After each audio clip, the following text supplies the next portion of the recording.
They'll hang me like a common criminal, and I didn't mean it. You know I didn't. Oh, stop whining, Gerald. Take your medicine like a man. What? All right, Harvey. I'll stop. You're responsible for the whole thing. You know you are. And since they can only hang me once, even for 2 murders...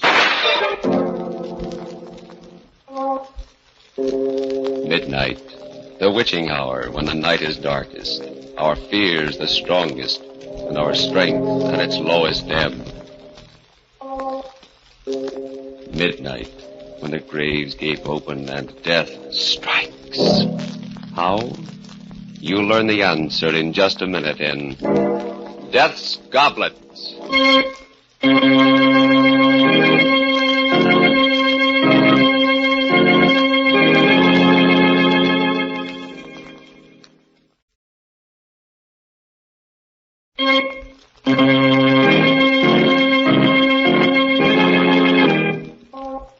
And now, Murder at Midnight. Tales of mystery and terror by radio's Masters of the Macabre. Our story by Sigmund Miller is Death's Goblet. It all began at one of Arthur Cunningham's parties. He always gave a party when he came back from one of his trips abroad. I went there with Gerald, my partner, and his wife, Susan. Beautiful Susan. Did I care for her? People used to say so. But she was too self-centered a woman for me. I like to look at her just as I like to look at anything that's lovely. That was all. As for Gerald, well, he was rich, which was the only reason he was my partner. But suppose I start at the beginning, at the moment we got to the party and Arthur came over. Well, hello, Harvey. Glad you came. Wonderful to see you back, Arthur. You know Gerald and his lovely wife, Susan. Of course. Hello, lovely wife. Gerald. It's nice to see you again, Arthur. Good trip, Arthur? Marvelous. And you're just in time for a drink. Let's get away from this mob. Come into the study. I just opened my last bottle of Chateau Albert. Oh, nice. Here we are. Oh, someone get the glasses out of the cabinet, will I'll you? get them. Large parties make me very nervous. You know, I'm much rather... Here we are. Hi. What an odd goblet this one is. Oh, put that one back, Susan. Why, what's wrong, Arthur? Use any of the others, but not that one. Oh, I'll be careful of it if that's what you're worried about. Oh, it's not that. I just don't want you to drink from it. What's all the mystery about, Arthur? Well, you'd all think I was mad if I told you. Take a look at it. It's a very strange-looking glass. Yes, looks Venetian, possibly from Murano. It is. This red spot here on the side. Yes, it's supposed to be a drop of blood. That's very odd. How do you know that? Well, Gerald, this goblet has a legend. A terrible legend. And, of course, none of you will believe it, but the story is that anyone who drinks from this goblet will kill someone. Oh, that's wonderful. And you believe it? Why, yes, Gerald. You see, I've had proof. Good heavens. I once drank from this goblet. What? Arthur, you're joking. You mean that Yes, you... Susan, it was justifiable homicide, but after I drank from it, I did kill someone. He was a thief and he attacked me, but still I killed him. Well, you never told us about that. It's not anything that I care to remember particularly. Oh, how terrible for you, Arthur. Where did you get the goblet? From a murderer, a man who killed his wife. They were auctioning off his estate. Extraordinary. May I look at the glass, Arthur? Yes, if you like. Everyone stared at the goblet in silence as I held it to the light. It had a delicate brown tint, reminding me of old blood, except that it sparkled and glittered. The spot of red did look like a drop of blood about to roll down the side. It seemed ridiculous that this inanimate object would make men commit murder, and yet there was something about it that fascinated me, and suddenly I wanted to drink out of it. You seem very interested in my goblet, Harvey. Yes, will you pour some wine in it for me? What? Oh, no, Harvey. This happens to be one superstition I believe. Everyone who has ever put his lips to this goblet has killed. I don't know why it's so, but it is. Oh, it's silly, of course, but why tempt fate? Oh, nonsense, Gerald, nonsense. I'm going to drink out of it. You'll have to pour the wine yourself, Harvey. All right, I will. Well, here's, health and long life. No, Harvey, I won't let you. Oh, why, Susan, you shouldn't have done that. You've spilled some of Arthur's best burgundy and ruined a good tablecloth. It doesn't matter. I'm glad you did it, Susan. I won't let you or anyone else drink from that It's glass. strange to get so distressed about a ridiculous legend. I don't think murder is ridiculous. You know, I'd like to get rid of it. I was thinking of destroying it. Well, why don't you just fling it against the fireplace? No, I can't. Huh? I've tried several times, but somehow I couldn't. Arthur, Yes? how about giving it to me? I'd rather not. Oh, come on. You want to get rid of it, and I have a fine glass collection. I'd like to add to it. I'll keep it locked up. You'll be sorry, but if you want it that badly, Harvey, it's yours. Arthur, please don't give it to him. Susan, what's the matter with you? You watch over Harvey as if... Well, as if... As if what, Gerald? Oh, the whole business is absurd. Of course it is. Yes, and if I should drink out of it and commit a murder, that would be the most absurd thing of all.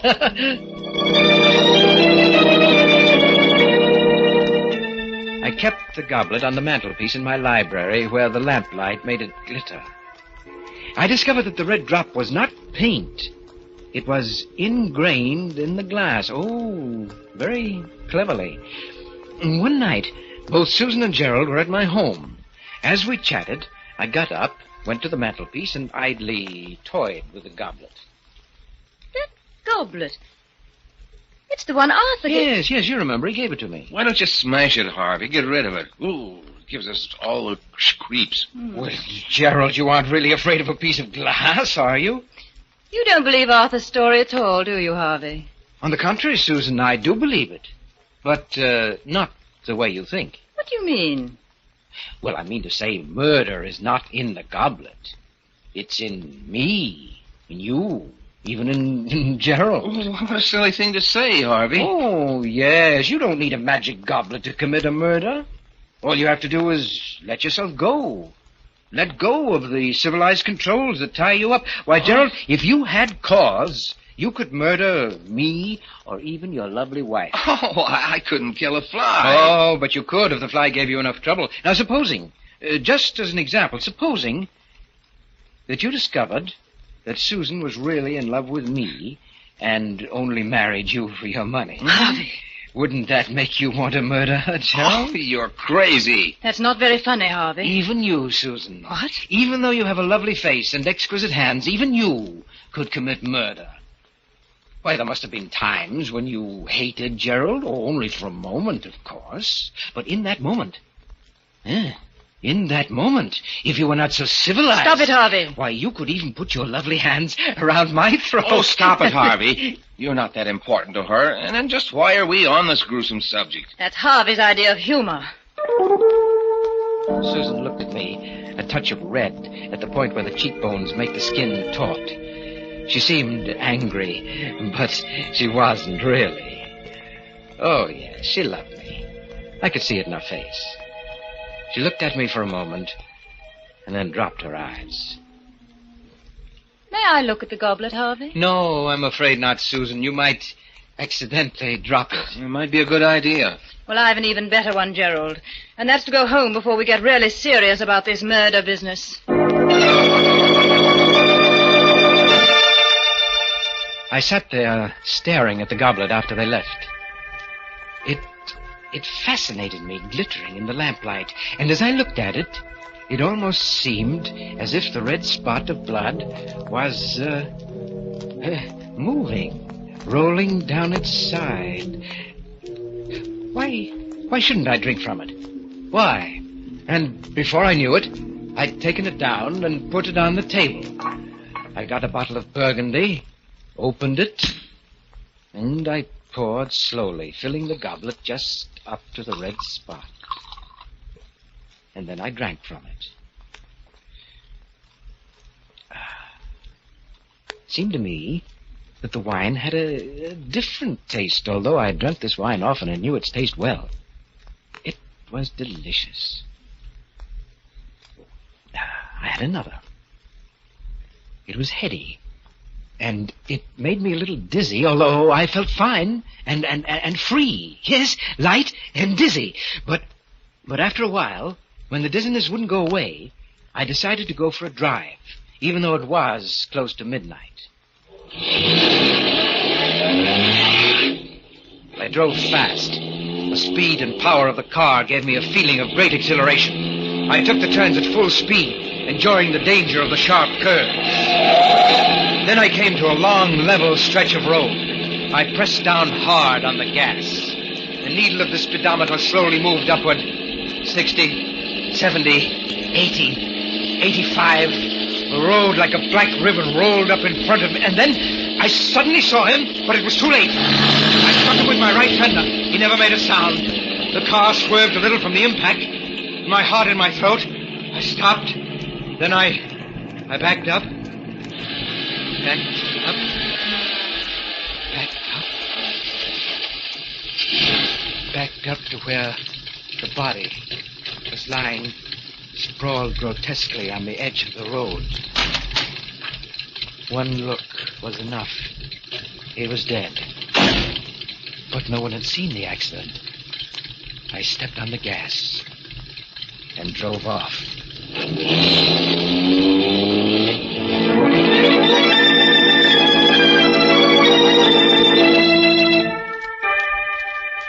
Death's goblet, and the man who drank from it. A corpse lying limp by the side of a lonely road. And the car speeding away as the clock strikes 12 for murder at midnight.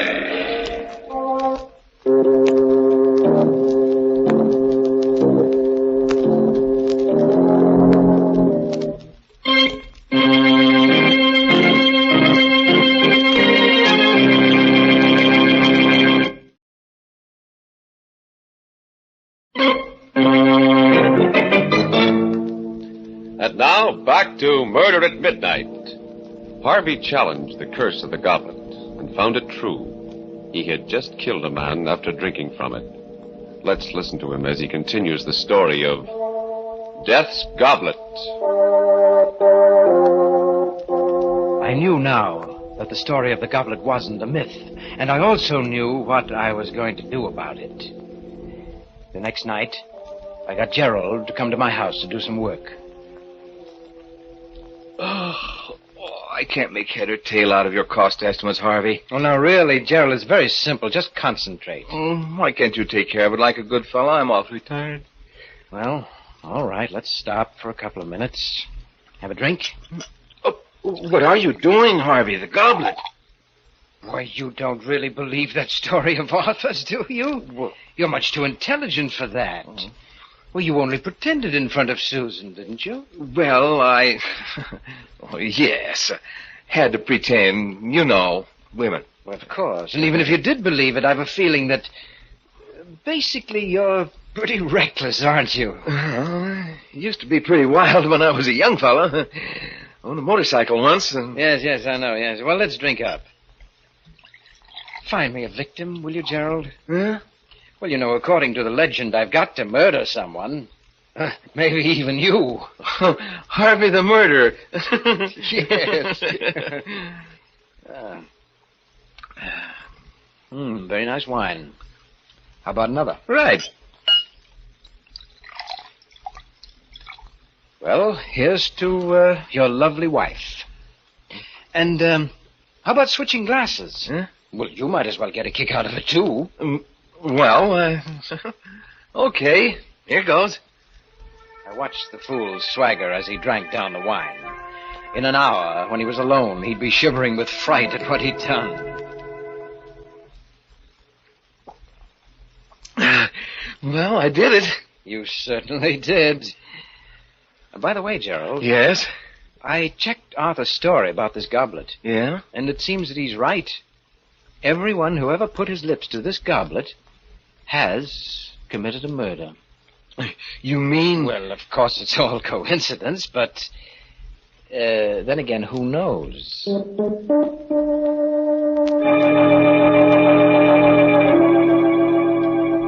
All the next week, I kept reminding Gerald about his drinking from the goblet. I wasn't really trying to get him to kill, but it was amusing to see him get upset and uneasy. And I noticed he was getting a little bolder, particularly with Susan, and had developed a temper. And one night, just as I was about to retire... Hello, is that you, Harvey? Yes, Susan, how are you? Oh, I'm fine. I'm just a little worried about Gerald. He usually gets home at about 6, and it's 11 o'clock now. Do you know where he might be?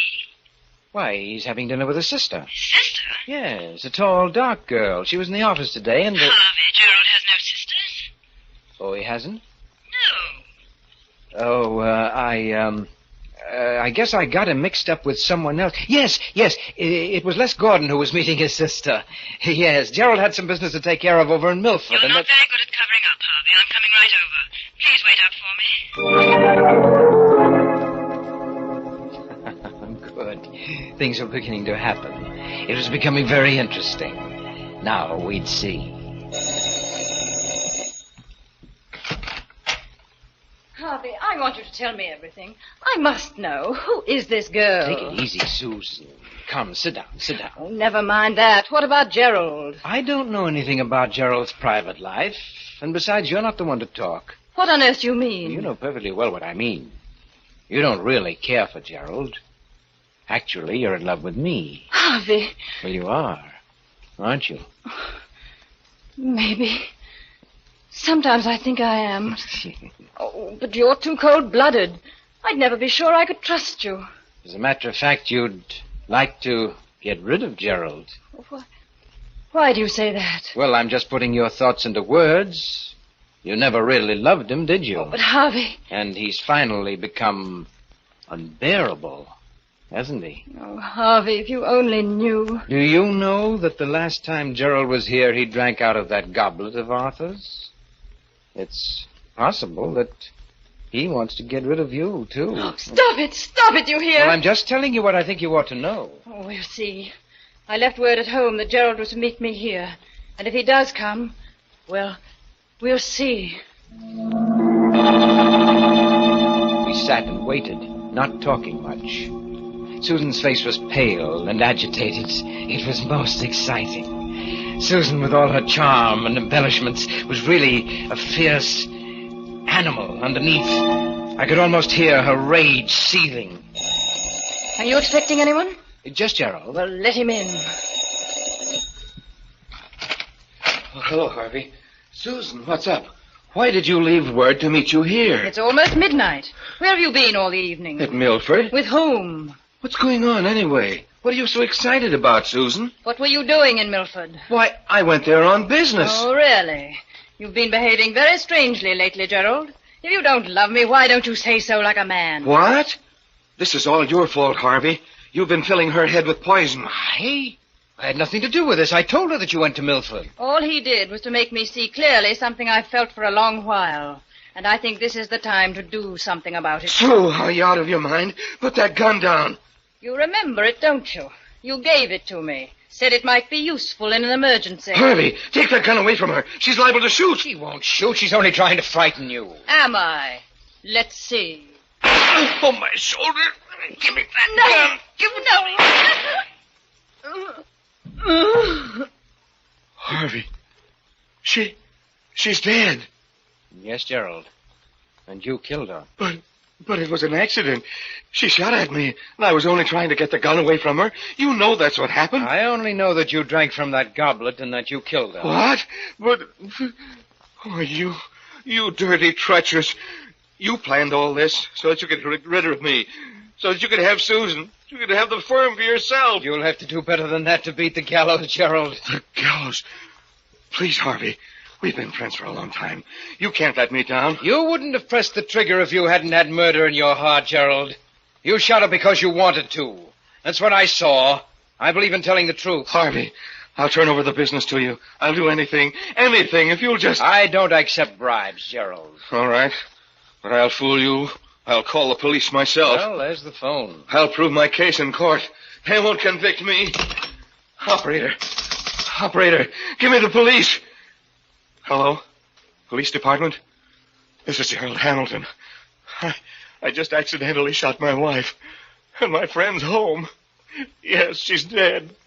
The address is 411 Grove Street. That's right. I killed her. Accidentally. Yes. I'll be waiting here. Cigarette, Gerald? Oh, treating me like a condemned man, huh? Well, I'm not going to die. All I have to do is tell the truth about everything, including you. Oh, but you forget, Gerald, there must be fingerprints, your fingerprints on that gun. That won't look very accidental, will it? But Harvey... You did it, Gerald. I saw you. If you don't back me up, they'll hang me like a common criminal. Please, Harvey, don't let them do that to me, please. Oh, stop whining, Gerald. What? All right, Harvey, I'll stop. You're responsible for this whole thing. You know you are. And since they can only hang me once... You raised the gun, but I'd been expecting it. I grabbed his hand, pushed it against his chest. My finger pressed on his and on the trigger. And suddenly, he went limp. You won't get away. My alibi was perfect. All I had to do was wait for the police that he himself had called. The minutes ticked slowly away. And then...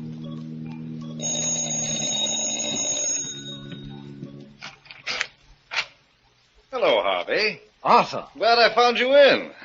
Say, you look as if you'd been in a fight. Arthur, you'd better not come in. Why? What's the matter? No, you'd better not come in. Well, but why? Well, Gerald and Susan, they had a quarrel, and he killed her. What? And then he shot himself. What are you talking about, Harvey? Well, all right, come in. Look for yourself. Good Lord. Well, tried to kill me, too. But why? It doesn't sound like him or like either of them. Well, I don't know why. Fit of insanity? Or maybe it was the goblet. Your goblet. He drank out of it, you know. The goblet? Why, that's ridiculous. As he spoke, he picked up the gun. It made me furious. All those fine fingerprints of Gerald's were now erased. Put that gun down, Arthur. There are fingerprints on it. Oh, I'm sorry. I didn't realize. I tried to get hold of myself. The stupid fool, he was going to ruin everything. But I had to keep calm. What were you saying about the goblet? Why, it has no curse or magic. I just made that story up. You made it... You mean... Of course, I bought the goblet in an antique shop. As a matter of fact, I have a whole set of them. The pulses hammered away in my head. A vast, uncontrollable anger seized me. Was it because of those precious fingerprints that he'd wiped out, or because I had believed in the goblet myself? I don't know. I only know that I had to fight to keep from grabbing him by the throat. You know, I don't think you're telling me everything you know about this horrible business, Harvey. In fact... A red-hot wave came over me. I don't remember exactly what happened. Let me go! Get your hands off me! Oh!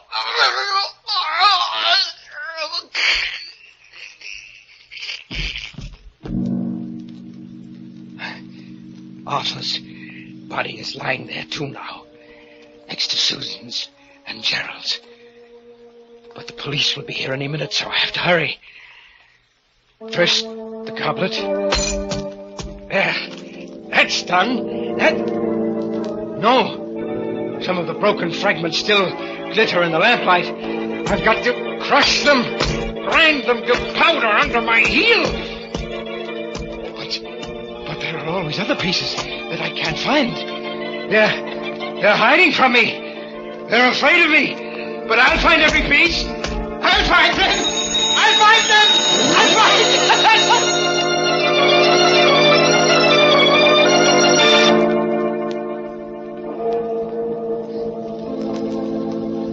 Three bodies lying huddled on the floor, and the madman crushing the fragments of the broken goblet to powder as the police car drives up and the clock strikes 12 for murder at midnight.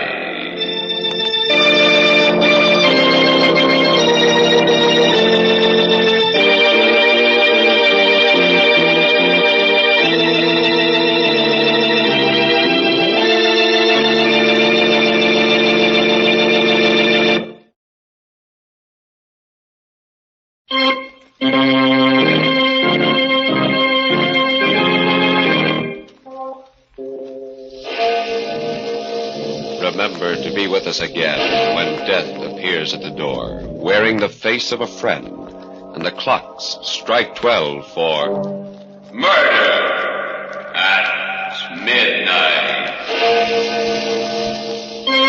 The part of Harvey was played by Eric Dressler. With music by Charles Paul, Murder at Midnight was directed by Anton M. Leader.